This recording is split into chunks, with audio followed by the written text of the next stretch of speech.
Hello বন্ধুরা, welcome back to my new blog. বড়দিন এসে গেছে আর এই বড়দিনের উপলক্ষে আজ আমরা চলে এসেছি পার্ক স্ট্রিটে।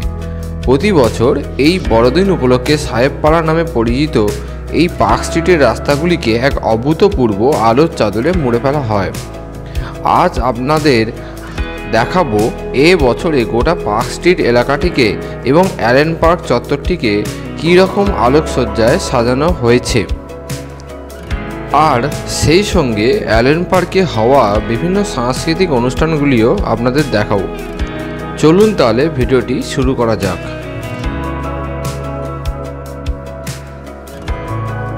এ বছরে কলকাতা ক্রিসমাস ফেস্টিভ্যাল চলবে 19শে ডিসেম্বর থেকে 30শে ডিসেম্বর অবধি। সম্পূর্ণ রোডটিকে খুব সুন্দর করে আলো দিয়ে সাজানো হয়েছে।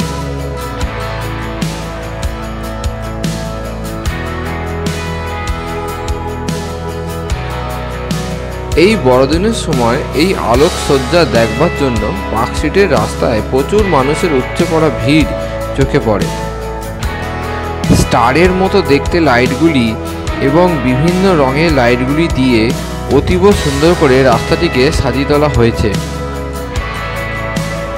দ্য পার্ক হোটেলের সামনেটা এইভাবে আলোর চাদরে মুড়ে ফেলা হয়েছে।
ফুটপাথগুলির গায়ে বড় বড় লাইটের বোর্ড দিয়ে সাজানো হয়েছে।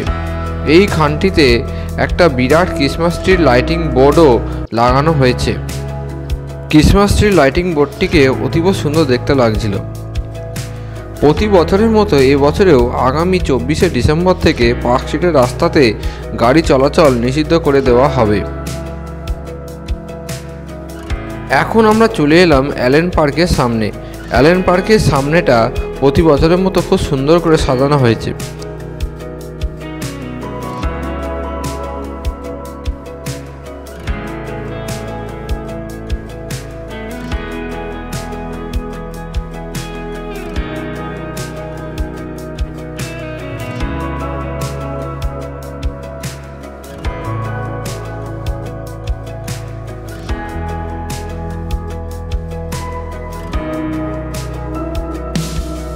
খুব সুন্দর একটা ক্রিসমাস ট্রি রাখা হয়েছে অ্যালেন পার্কের সামনে।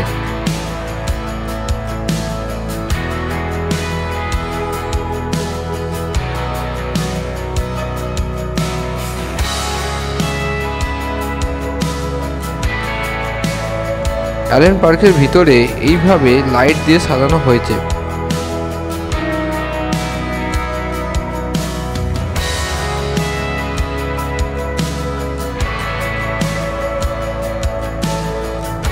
যিশুর জন্ম কাহিনীটিকে এখানে ফুটিয়ে তোলা হয়েছে। আর অ্যালেন পার্কের মধ্যে বিভিন্ন দিনে বিভিন্ন অনুষ্ঠানের আয়োজন করা হয়েছিল। আজকের এই ভিডিওটির মাধ্যমে আপনাদের দেখানোর চেষ্টা করলাম কলকাতা ক্রিসমাস ফেস্টিভ্যাল পার্ক স্ট্রিটে যেটা হয়ে থাকে প্রতি বছর, সেটা কেমন লাগলো ভিডিওটা সেটা অবশ্যই জানাবেন। খুব শীঘ্রই পরবর্তী ব্লগে দেখা হচ্ছে। আজকের এই ভিডিওটি এখানেই শেষ করছি। ধন্যবাদ।